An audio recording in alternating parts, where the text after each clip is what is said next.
विशाल पर्वतों, हरे मैदानों और शांत नदियों से घिरे एक सुंदर राज्य में राजा अनिरुद्ध शासन करता था।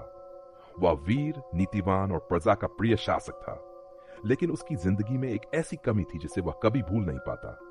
उसकी रानी महारानी सुवर्णा संतानहीन थी। विवाह हुए कई वर्ष बीत चुके थे, पर रानी को कोई पुत्र नहीं हुआ था। राज्य में यह चर्चा आम थी कि बिना उत्तराधिकारी के राज्य असुरक्षित हो जाता है। लेकिन राजा अनिरुद्ध रानी से अत्यधिक प्रेम करता था और उसे किसी प्रकार का दोष नहीं देता था। हर दिन दरबार लगता, फैसले होते, न्याय दिया जाता, लेकिन रात के सन्नाटे में राजा के मन पर एक ही विचार हावी रहता, मेरी वंश परंपरा यहीं समाप्त न हो जाए। रानी सुवर्णा भी यह दर्द महसूस करती थी। कभी कभी वह महल की ऊंची छत पर अकेली बैठ जाती और चांद को देखती। वह सोचती, काश हमारे जीवन में एक मासूम हाथ पकड़ने को मिलता, एक नन्ही आवाज हमें माता पिता कहकर पुकारती। लेकिन किस्मत अभी मौन थी। राजा की कोशिशें, राजा अनिरुद्ध ने सारी उम्मीदें छोड़ी नहीं थीं। उसने राज्य के महान वैद्यों को बुलाया, तांत्रिक, साधु, ऋषि, सबसे सलाह ली। पूजा, हवन, अनुष्ठान, जो जो संभव था उसने सब करवाया। राज्य भर में सुख शांति के लिए यज्ञ हुए। राजा ने स्वयं 7 दिनों का उपवास तक रखा ताकि उसके मन की इच्छा पूर्ण हो सके। रानी के चेहरे पर हर बार आशा की किरण जगती, फिर बुझ जाती, लेकिन राजा ने कभी उसे दुखी होने का अवसर नहीं दिया। वह कहता, सुवर्णा, पुत्र न भी हो तो भी तुम ही मेरी दुनिया हो, पर यदि ईश्वर चाहे तो एक दिन हमारे घर में भी रोशनी आएगी। राज्य का दबाव, उधर मंत्रिमंडल और बड़े सरदार अलग चिंता में थे। वे कहते, महाराज, उत्तराधिकारी होने से राज्य असुरक्षित हो सकता है, लोग विद्रोह कर सकते हैं, हम पर बाहरी आक्रमण का खतरा बढ़ सकता है। राजा ये सब जानता था, लेकिन वह क्रूरता से समाधान नहीं ढूंढना चाहता था। वह यह नहीं चाहता था कि इन दबावों का भार रानी पर पड़े। एक रात की घटना, एक रात अचानक रानी की तबीयत बिगड़ गई। वह बेहोश होकर गिर पड़ी। महल में हाकार मच गया। वैद्य आए, जड़ी बूटियां दी गईं, दवाई दी गई। राजा सारी रात उसके सिरहाने बैठा रहा। उसने उसकी हथेली पकड़कर कहा, संतान चाहे मिले या नहीं, तुम मेरी जीवन धारा हो। अगर तुम्हें कुछ हो गया तो मैं कभी खुद को माफ नहीं कर पाऊंगा। सुबह रानी की हालत कुछ ठीक हुई। उसने कहा, महाराज, मैं चाहती हूं कि राज्य को उत्तराधिकारी मिले, चाहे वह मेरे गर्भ से न भी हो। आप चाहें तो किसी अनाथ बालक को गोद ले ले। राजा चुप हो गया। उसने महसूस किया कि रानी का मन टूटा हुआ है।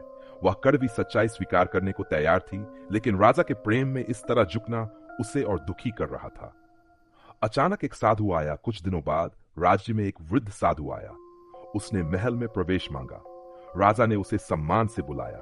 साधु ने कहा, महाराज, मैं आपकी चिंता जानता हूं, परंतु ईश्वर न्याय करता है। आपकी तपस्या, आपकी नीयत और आपका प्रेम व्यर्थ नहीं जाएगा। राजा ने पूछा, कहिए, क्या ईश्वर हमें संतान देगा? साधु ने मुस्कुराते हुए कहा, समय आने पर आपके जीवन में प्रकाश आएगा, लेकिन उससे पहले आपको अपनी आखिरी परीक्षा देनी होगी।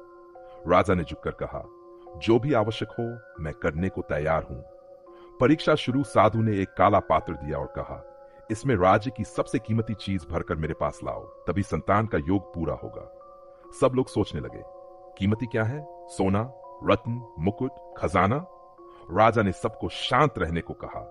वह 2 दिनों तक राज्य में घूमता रहा, गांवों में, खेतों में, गलियों में, गरीबों के घरों में, और तीसरे दिन वह पात्र लेकर लौटा।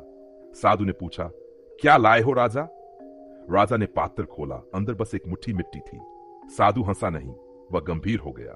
उसने पूछा, यह क्या है महाराज? राजा ने कहा, यह मेरे राज्य की मिट्टी है, वही मिट्टी जिसमें मेरी प्रजा का जीवन बसता है। मेरे लिए इससे कीमती कुछ नहीं। मेरी संतान चाहे जन्म से मेरी न हो, पर वह इस मिट्टी की संतान अवश्य होगी, मेरे राज्य की, मेरे लोगों की, उसी धरती की जो मुझे जीवन देती है।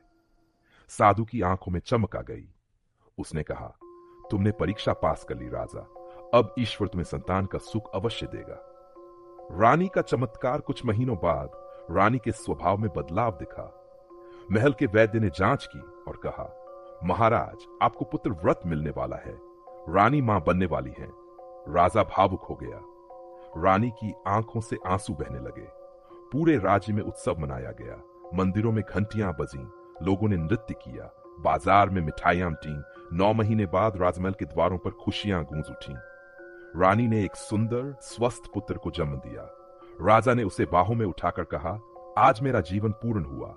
आज ईश्वर ने मेरी हर प्रार्थना सुन ली।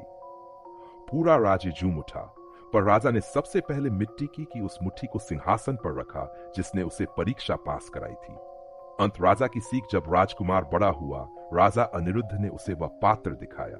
वह बोला, बेटा याद रखना, राजा का धन उसका राज्य नहीं, उसकी प्रजा होती है। उसी प्रजा के लिए तुम लड़ोगे, उसी प्रजा के लिए जियोगे, और इसी मिट्टी से तुम्हारी आत्मा बंधी रहेगी। राजकुमार ने सिर झुकाकर कहा, पिताजी, मैं आपकी विरासत को संभालूंगा। राजा मुस्कुराया। उसकी आंखों में गर्व था, एक राजा होने का गर्व नहीं, एक पिता होने का गर्व था। और इस तरह राजा अनिरुद्ध की कहानी पूर्ण हुई।